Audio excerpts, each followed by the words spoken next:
Bueno, muy bien. Buenos días, buenas tardes o buenas noches para los que nos ven a través de YouTube o a través de las otras redes sociales. Un abrazo para todos, muchas bendiciones. Y vamos a hablar hoy de trastorno. Y no sé qué consideren ustedes que es un trastorno o qué es lo primero que se les viene a la mente cuando hablamos de trastorno. ¿Mm? Una mala experiencia que lo marcó a uno. Ok. Trastorno es una mala experiencia que lo... Bueno, ok. Una alteración, bien, ¿sí? La alteración del funcionamiento normal, digamos que es como la definición más acertada de trastorno, ¿no? Como la alteración de algo normal, ¿no? Algo altera, ¿no? La alteración de un organismo o la alteración física o la alteración mental de algo que trastoca, ¿no? Como los sentidos. Y ahora no es que ahora sí existan tantos trastornos, ¿no? La gente dice ahora tanto trastorno que, ¿sí?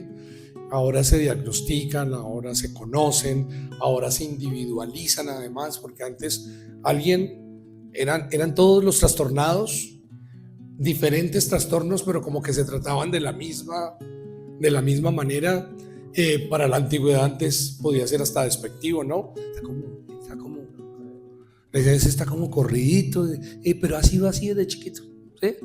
Y así se quedaron, ¿no? Y la tía fulana y la tía mengana, pero ahora se diagnostican, se dan nombres claros de los diagnósticos, se les ponen siglas pequeñas para entender, y digamos como que eso hace que se conozca más y que se pueda tratar. Entonces ya no es alguien relegado, alguien que se queda en un lugar, sino que puede hacer una vida y puede manejarse.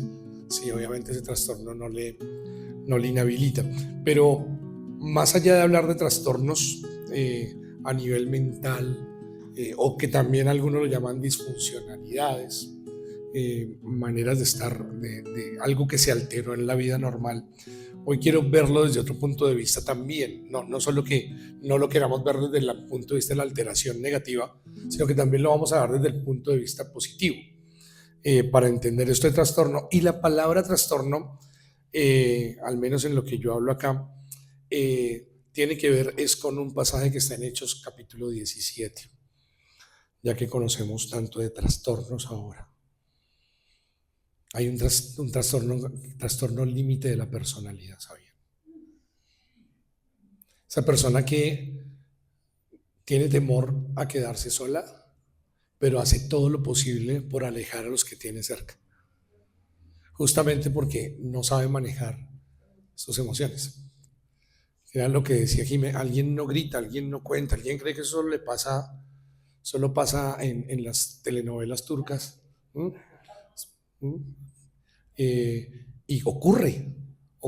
Hay un temor a perder lo que se tiene o a perder a los que se ama, pero todo lo que hace sus relaciones interpersonales son llevadas a las emociones más fuertes, más bajas. Entonces ataca, daña y empieza a violentar su mismo entorno y termina casi que viviendo lo que temía, quedándose completamente solo.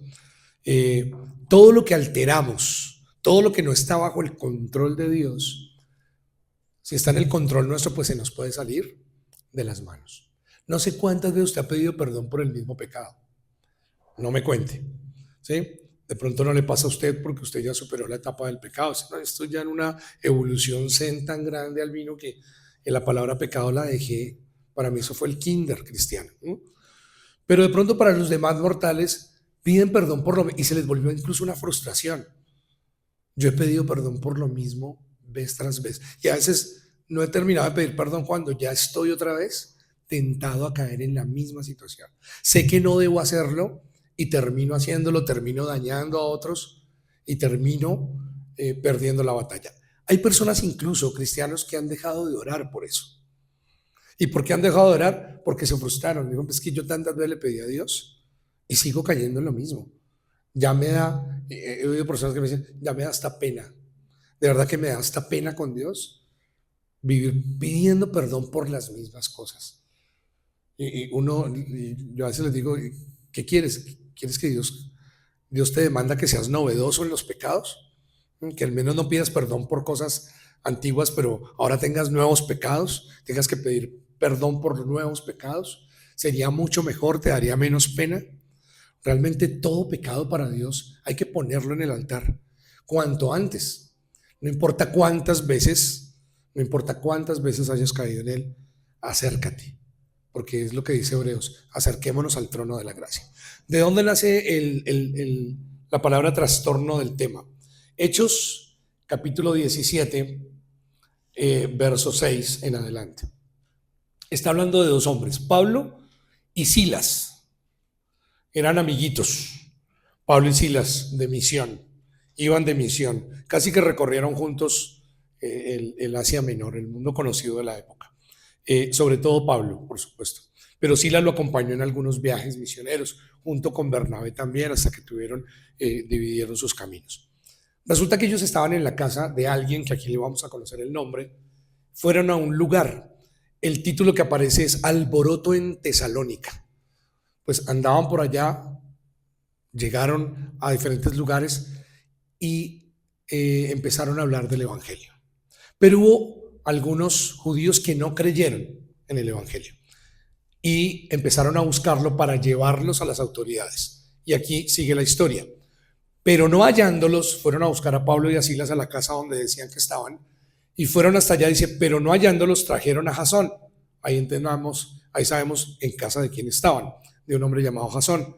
Y algunos hermanos entre las autoridades de la ciudad gritando, estos que trastornan el mundo entero también han venido acá. Estoy tomando la Reina Valera en esta ocasión. De pronto usted tiene la palabra de Dios para todos, no le va a parecer eso, va a decir que están ocasionando problemas o causando problemas. Pero leyendo esto es que me gustó el que trastornan. No creyeron, pero fueron y los buscaron, no lo encontraron, pero cogieron a Jasón, que fue el que los albergó en casa, y a algunos otros creyentes, y los llevaron y les dijeron las autoridades, estos que trastornan el mundo entero también han venido acá. Y me gusta cómo se usa la palabra trastorno acá, ¿no? Pablo y Silas, donde llegaban, trastornaban, alteraban el uso como normal. Es decir, que donde llegaban causaban un alboroto, trastornaban el espacio. ¿Y qué era lo que trastornaban? La intranquilidad que había, la tiniebla que había, el desapego por Dios que había. Era lo que hacían. Ellos llevaban la luz, y cuando la luz entra en la oscuridad, hiere. Cuando usted viene a la oscuridad y se encuentra con la luz hiere sus ojos. Cuanto más nos acercamos a la luz, sabemos que podemos ver más nuestras propias impurezas. Y eso es trastornar. La pregunta es, ¿qué tanto usted trastorna? ¿O qué tanto usted combina con el entorno? Y ahí está lo complicado, ¿no? Si hay caos en un lugar y usted llega y combina perfecto, uno dice, bueno, yo también soy parte del caos. Si usted llega a un lugar donde hay un pesimismo, una queja, están lastimeros, y usted llega y se acopla perfecto y se siente en su salsa, entonces usted dice, creo que yo combino perfecto acá, hago un maridaje perfecto, coordino bien, no logro afectar en nada.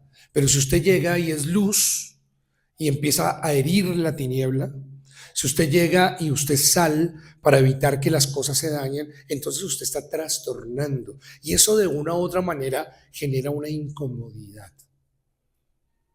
Ahora, para su propia vida misma, si usted se acostumbró, y les decía que a veces dejamos de orar por cosas porque perdimos, ya digamos, he orado tanto por eso que me da pena con Dios, sigo cayendo en lo mismo. O sea que usted decidió más bien combinar en vez de trastornar la situación. Pues llegó la hora de que usted trastorne ese hábito del que viene acostumbrado. Trastórnelo, incomódelo, desalójelo, trastorne el lugar, el ambiente, pero empieza por trastornar su propia vida. Aquellas cosas que usted considera que no están bien, póngalas en su lugar. Ponga todo en su lugar. Empezamos el tiempo de alabanza hablando de Ageo. Todo el tiempo de alabanza se encargó de Ageo. Lea el libro de Ageo esta semana. Lo invito a que lo haga. Yo ya lo he leído, el vino. Léalo otra vez, no pasa nada. Y le cuento que va a pasar mucho. Se va a trastornar mucho usted. Al menos no usted, pero sí las tinieblas que puedan haber en usted.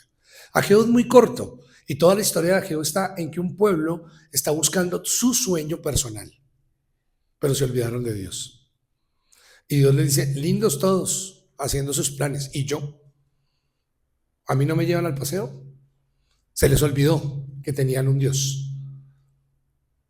Y lo que dice la Biblia es que Dios despierta el espíritu de ellos y los pone a moverse como un solo hombre y empiezan a tener todos una misma identidad. Y luego, entonces, buscan el bien. Primeramente el reino de Dios, su justicia, ponen a Dios en primer lugar. ¿Y saben qué es lo que ocurre? Que tanto la casa de Dios está bien, la comunión con Dios está bien, y ellos también logran alcanzar sus planes y sus sueños. Es decir, que Dios llegó a trastornar también al pueblo de Israel en el libro de Ageo. Y lo primero que hizo fue despertar su espíritu. Pues acá dice que estos que trastornan el mundo los llevaron allá. Dice, a los cuales Jasón ha recibido. Y todos estos contravienen los decretos de César. Mire la acusación.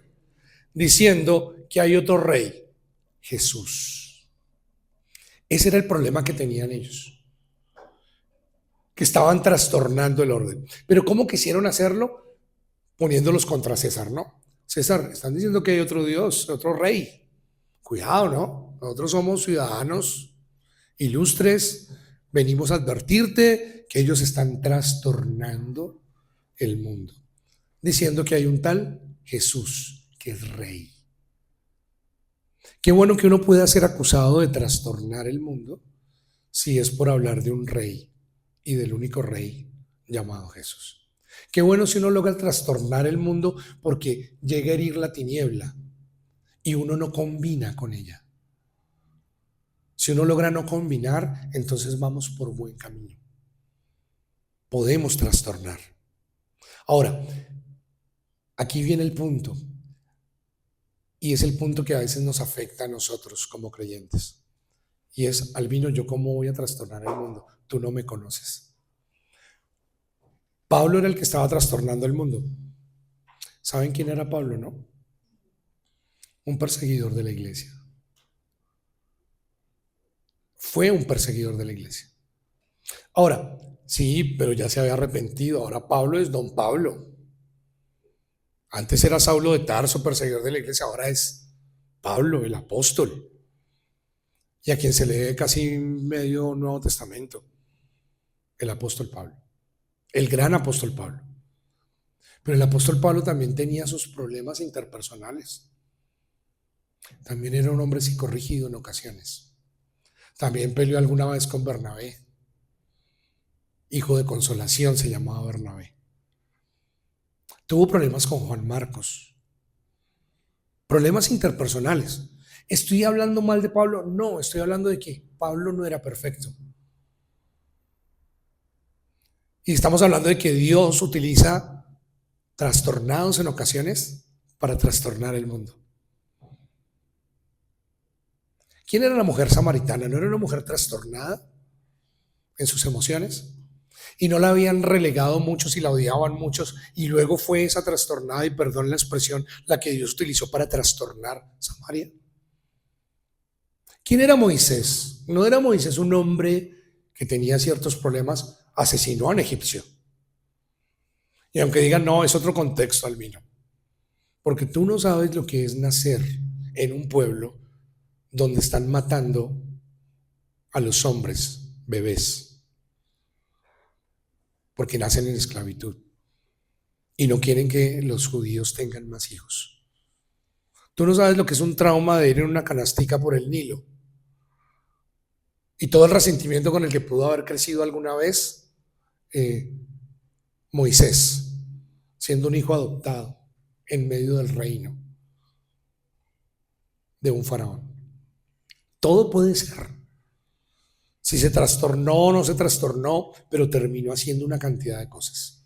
Y ya hemos oído hablar muchas veces de la historia de vida de Moisés, ¿no? 40 años sintiéndose un don nadie, que se los he dicho. 40 años viviendo justamente como un don nadie. Y al final, 40 años sabiendo lo que Dios puede hacer con un don nadie. Fue transformado. Y al final trastornó el mundo. Si miramos a David, usted encuentra en David todas las virtudes que quiera. Un hombre conforme al corazón de Dios. Pero también encuentra todos los lunares que quiera. David no era cualquier cosa. Dígale no a David en algo. Algo que no le gustaba a David era que le dijeran que no. Un día Nabal le dijo, no, no te vamos a dar comida. Y él iba hambriento con su pueblo. ¿Recuerdan lo que ocurrió? David dijo, sí, Nabal no me va a dar. ¿Qué región es la que gobierna Nabal? Carmel. Y David dijo lo siguiente, vamos a borrar a Carmel del mapa. Así. Como decían ahorita, la ira está ahí. Usted mira si se deja usar por ella o no se deja usar por ella. Pues David dijo, fácil. Me dijeron no, quitemos a Carmel. Es cuando aparece Abigail, intercede, trae comida y dice, no lo hagas. Y Carmel se salva. Después Nabal muere. Y Abigail se convierte en esposa de David. ¿Sabe todo lo que hizo Urías Eteo, Bexabé? Todo lo que se permitió David. Censar el pueblo. Y encontrar a un David así usado por Dios. ¿Por qué cuento esto y por qué cuento la parte negra de algunos? Porque podríamos hablar de cualquiera de ellos. Y creo que a veces a nosotros nos frena cuando leemos que Pablo trastornó al mundo y uno dice, pero es que era Pablo. A ver, no era Albino, era Pablo. Pues Dios usó personas que también estaban trastornadas para transformar a otros. Solo por abrebocas o por ir mirando. Eclesiastés 7:20 dice, ciertamente no hay hombre justo en la tierra que haga el bien y nunca peque. O sea que si fuera por eso ya diríamos, no, Dios no puede usar a nadie. Porque no hay ninguno que no peque. Romanos 3:23, por cuanto todos pecaron y están destituidos de la gloria de Dios. Entonces no se trata de ser perfectos. Santiago 3:2, porque todos tropezamos muchas veces. Y uno lee esto y dice, pero ¿de quién hablarán?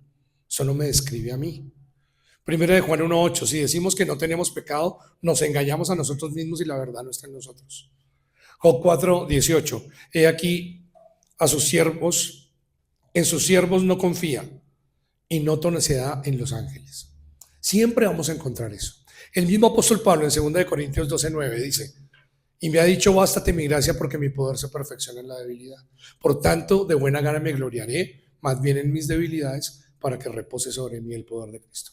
El mismo apóstol Pablo que trastornó el mundo y que Dios usó para trastornar el mundo, dijo que él se hacía fuerte en su debilidad, que Dios se hacía fuerte en su debilidad. Es decir, que Pablo siempre entendió que él tenía serios problemas, cosas que no había superado, pero que todos los días las ponía en las manos de Dios. Y esto sencillamente para quitarnos de nuestra vista que Dios no puede trastornar el mundo con usted. Pero yo no soy pastor, yo soy cristiano, pero voy a la iglesia por ahí. Si me cuentan 4 al año, no leo mucho la Biblia y orar, no sé. Si a mí no me leen la Biblia y no me la explican, yo no puedo leerla. Pues llegó la hora de que te trastornes. Trastorna esa realidad. No te invito a que te leas un libro de la Biblia. Te invito a que leas un versículo de la Biblia. No hagas trampa. Lee uno. Si no lees nunca ni un versículo de la Biblia, te reto a que leas un versículo, solo uno. Por favor, no hagas trampa porque vas a tener la tentación de leer el siguiente. Lee uno. Lee uno, no, pero es que con ese uno no entiende. Lea uno. Lea un versículo de la Biblia. Dice, esas metas que pone Alvin son tan mediocres. Pues si antes no leías nada y ahora lees uno, creo que vas mejorando. Pero a veces creemos, no, es que leer la Biblia. ¿Qué leo? Léete un salmo. Léete un versículo de un salmo. Léete el Salmo 1:1. Pero quedo con ganas de más. Pues si quieres leer más, lee más. Pero al menos rétate a uno. Un versículo. Llegó la hora de trastornar lo que tenemos y entender que no se trata de perfección. Dios no me va a usar a mí. ¿Cómo me va a usar a mí? No tengo el mayor conocimiento. Es más, mi testimonio no es bueno. Pregunto, ¿el testimonio de la mujer samaritana era bueno? ¿Elegirían ustedes a la mujer samaritana para cambiar Samaria? Yo no la elegiría, pero Jesús la encontró perfecta. Oye, ¿te gustaría hablar de Dios en Samaria? Dijo, ninguna mujer me quiere en Samaria. He tenido 5 maridos y esos maridos ya tenían esposa. Y se ha regado la voz de mi fama. Vengo a coger agua al mediodía. No vengo a la misma hora que vienen las mujeres. Muchas me golpearían. No conoces la reputación que tengo. ¿Quieres cambiar Samaria conmigo? Claro. Quiero trastornarte primero a ti y luego que tú trastornes a Samaria. Lo que menos esperaban las demás personas en Samaria era que esta mujer un día se levantara a hablar de la fe. Y nosotros a veces pensamos que Dios no nos va a usar porque tenemos muchos lunares, porque la peleamos tanto. Albino, yo no estoy para ayudar a nadie, yo estoy para que me ayude. Yo no puedo llevar ni mi propia fe, ¿cómo puedo llevar la fe de otros? No, no tienes que llevar la fe de nadie. Solo tienes que dejarte trastornar y trastornar a otros. No lo vas a hacer tú, lo va a hacer Dios a través tuyo. Y ya sabes que no se trata de perfección. Justamente lo vil, dice la Biblia, y menospreciado escogió Dios para avergonzar a lo fuerte. Entonces, si te consideras vil y menospreciado, bienvenido al club. Son los candidatos perfectos para trastornar el mundo. Y termino con Hebreos 10, que me parece que completa todo lo que necesitamos completar nosotros. Hebreos 10:14. Aquí nos habla de la realidad espiritual que tenemos. Dice, bueno, y si todos somos unos trastornados y si todos hemos cometido errores, a la final, ¿qué tenemos con Dios? Hebreos 10:14 dice, con una sola ofrenda, Cristo ha hecho perfectos a los que Él purifica. Ese versículo me parece a mí completamente claro. Con una sola ofrenda, Cristo ha hecho perfectos. ¿Cuál fue la ofrenda? Su vida. ¿Y cómo nos hizo a nosotros? Según este versículo, perfectos. Nos hizo perfectos. No dice que nos hará. Dice que con esa ofrenda nos hizo perfectos. Pero me gusta lo que sigue. A los que Él purifica. ¿Eso qué quiere decir? Que con una sola ofrenda Dios ganó una realidad espiritual para nosotros de ser perfectos. Y día en día nos enfrentamos a la purificación que Él nos da. Pero ¿cómo nos ve Él? Perfectos. Porque en nuestro tiempo de adoración decíamos, aquel que la buena obra empezó, será fiel en completarla. Para Dios somos perfectos. Estamos perfectos en Él, estamos completos en Él. Con una sola ofrenda nos ve perfectos. Dice, con una sola ofrenda Cristo ha hecho perfecto al vino. Lo ha hecho perfecto. A quien Él purifica. Continúa en el proceso en esta tierra. Pero en nuestro mundo espiritual nos hizo sentar en lugares celestiales. En nuestra posición en Cristo, ahí estamos. En nuestra condición humana, Todos los días nos enfrentamos al privilegio de ser transformados por Dios. Pero implica entender ese desafío. Verso 15, el Espíritu Santo también nos testifica de ello. Primero dice, ese es el pacto que haré con mi pueblo en el futuro, dice el Señor. Pondré mis leyes en su corazón y las escribiré en su mente. Luego dice, nunca más recordaré sus pecados ni sus maldades. ¿Por qué tiene que dejar consignado esto? Porque si algo nos frena a nosotros para ser usados, es menospreciarnos, es pegarnos de nuestro pecado. Es decir, no somos los idóneos. Moisés, cuando lo mandaron a salvar al pueblo, puso 10 objeciones. No soy, no sé hablar, manda al que debes enviar, no tengo señal, ¿quién me acompaña? ¿Quién va a ir conmigo? Y cualquier cosa cuando decimos, ¿por qué no te dejas usar por Dios? Yo, Albino, es que no, usted no conoce. No, porque no ayuda, no, ¿cómo va a ayudar? Hablar de hogar, mi hogar está cuarteado, que voy a hablar de hogar con alguien. No te pido que hables de hogar, solamente muestra a Cristo. Déjate transformar. Porque estos hacían simplemente lo que tenían que hacer y decían que trastornaban el mundo. Déjate trastornar por Dios y haz lo que tienes que hacer. Y te vas a dar cuenta cómo empiezas a trastornar el mundo. Y ahí dice, ay, nadie hablará de tu perfección. No hablaron de la perfección de estos hombres, hablaron de que trastornaban el mundo. Y me gusta el mensaje que dan. Y cierro justamente con eso, recordar que con una sola ofrenda Dios hizo perfectos a los que purifica. Hizo perfectos a los que purifica. Es una labor continuada. Somos perfectos para Dios. ¿Por qué? Porque ve a Cristo en nosotros.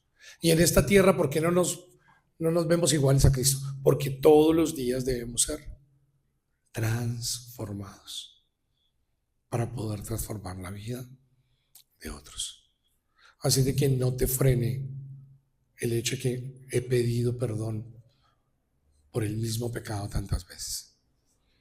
No te estoy hablando de asumir una actitud alcahueta. Estoy hablando de que cuántas veces caigas tienes que buscar. Es urgente que sigas buscando. Pero he ido 1000 veces. Ve una más, 2 más, hasta que venzas. Pero no te niegues el privilegio de ser purificado por Dios. Porque Dios sigue purificando todos los días nuestras vidas. Para que cada vez seamos más a la imagen de Cristo en esta tierra. ¿Está bien? Hermoso Dios, damos gracias por esta mañana una vez más, por el amor que tienes sobre nuestras vidas y porque no queremos asumir una actitud displicente frente al pecado. Queremos entender que sí hemos fallado, pero también queremos asumir la realidad de tu sacrificio en la cruz. Con una sola ofrenda nos hiciste perfectos. Y con esa misma ofrenda tenemos el privilegio de todos los días en esta tierra ser purificados. Y en ese proceso de ser purificado a diario, nos usas para trastornar el mundo, para trastornar el mal, para trastornar el conflicto, para trastornar la deshonestidad, para trastornar el desamor, para trastornar la incredulidad, para incomodar todo lo que sea tinieblas. Es el deseo de nuestro corazón que nos conviertas en instrumentos que trastornen el mal, que generen una alteración en el mal, que incomoden al mal,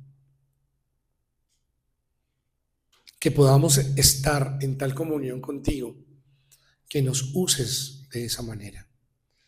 Aún estando nosotros heridos, aún estando nosotros en circunstancias y viviendo hábitos en ocasiones desordenados, sin tener vidas perfectas que nunca nos invitaste a tenerlas, pero que todos los días nos purificas para que así sea. Pero tú en tu gracia, aún en medio de nuestros procesos, quieres usarnos para bendecir nuestras vidas. Ya está claro en la Biblia que no hay justo ni aún uno. Pero a ellos, a los que se disponen, tú los usas. Primero para ser transformados ellos y luego para transformar la vida de otros. Que seamos sabios en entenderlo, que seamos sabios en vivirlo, que seamos sabios en ponerlo en práctica en nuestras vidas. Gracias por usarnos como instrumentos. Si quieres usar a alguien en medio de nuestra familia, en medio de nuestro barrio, en medio de nuestra Bogotá, donde nos quieras usar, te decimos como dijo Isaías y Jeremías: heme aquí, Jesús. ¿Nos quieres usar? Aquí estamos, Jesús.